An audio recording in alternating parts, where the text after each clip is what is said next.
باعث افتخار است که در دوره صاحب استقلالی جمهوری تاجیکستان جشن و انعنه‌های ملی احیا می‌گردند. سده جشن قدیمی تاجیکان است.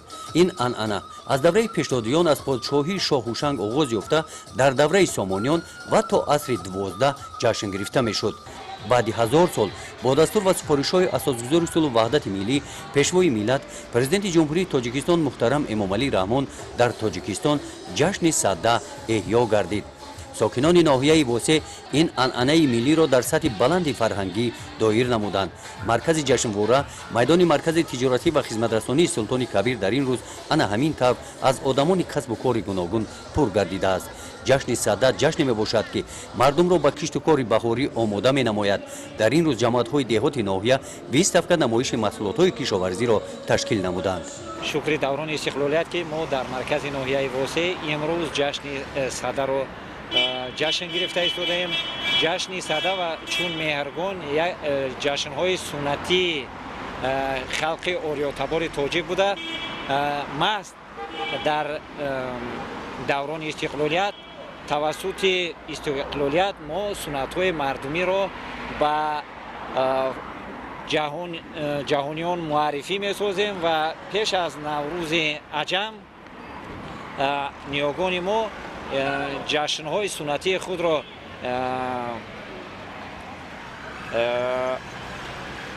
احیا می‌کردند و این باز دلیل آن است که در دوران صاحب استقلالی ما سنت‌های مردمی خود را امروز به جهانیان معرفی کرده استیم. در این گوشه‌نامه‌های محصولات‌هایی که با هنرهای مردمی در خانه تیار کرده شدند گذاشته شدند. این تاقی‌ها را با نقش و نگار گلدوزی ساکن دهه آقجر از جماعت دهاتی به نام میرعلی محمد علیف، زیبا گل نظر و نوگی یک سوزن دوخته است. ما اول شکرانه خداوند میکنیم، بعد از هر مدد مبارک جناب عالی میکنیم که ما در جشن‌ها را سر نگذرانده بودیم.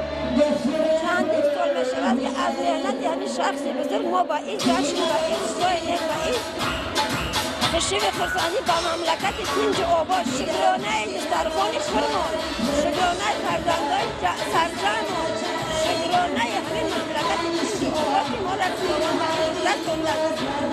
در همین عید سده ما سال جوانان امید نداریم از جوانان که آینده سال ملت باشند و وطن ما را گلدوزها کنند و خدمت هر خدمت دهشان را جا بیارند. خواجگیداران کارخانه واحد دولتی خواجگی نیال پروری ناحیه در جشن سده نیال‌های گوناگون میوه دهنده و عصای افغان را پیشکش ساکنان ناحیه گردانیدند. نیال‌ها دارای سرتیفیکات مطابقت بوده پایماند کرده شدند. توسط همین جشنواره ساکنان ناحیه نیال‌های گوناگون خریداری نمودند. محصولات‌های کشاورزی که در جشن سده به نمایش و فروش گذاشته شدند استحصال خواجگی‌های دهقانی ناحیه میباشند. در شرایط ناحیه واسع در برابر دیگر محصولات‌های کشاورزی کدو خوب نشونما می‌یابد. در سمت استحصال محصولات‌های کشاورزی امسال کشاورزان ناحیه به نامساعدی آب و هوا نگاه نکرده حاصل خوب به دست آوردند. امروز مردم جماعت دهاتی به نام میرعلی محمد علیف خود را بی‌طرف نگرفته در این جشن سهم ارزنده خویش را گذاشته ایستادند.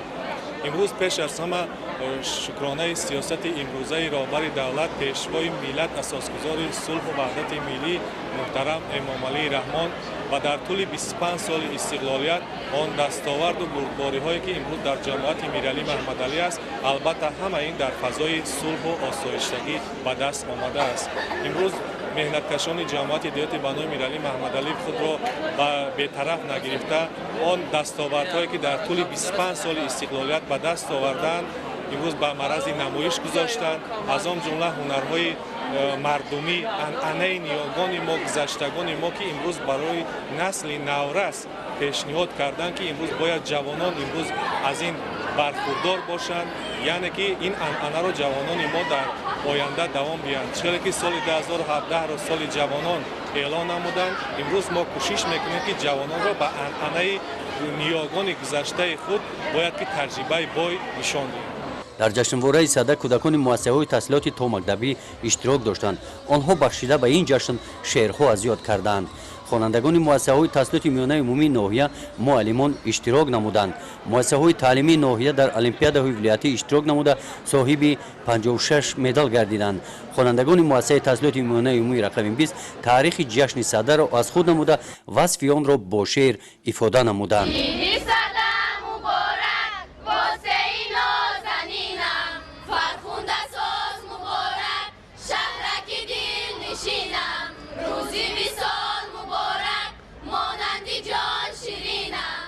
дар ҷашни сада намояндагони мақомоти иҷроияи ҳокимияти давлатии вилояти хатлон ва ноҳия аз 20 тафра намоиш ва фурӯши маҳсулотҳои кишоварзӣ бахшида ба ҷашни сада шинос шуда бо деҳқонону боғкорон аз рафти корҳои омодагиҳо ба мавсими нави кишту кор суҳбат намуданд.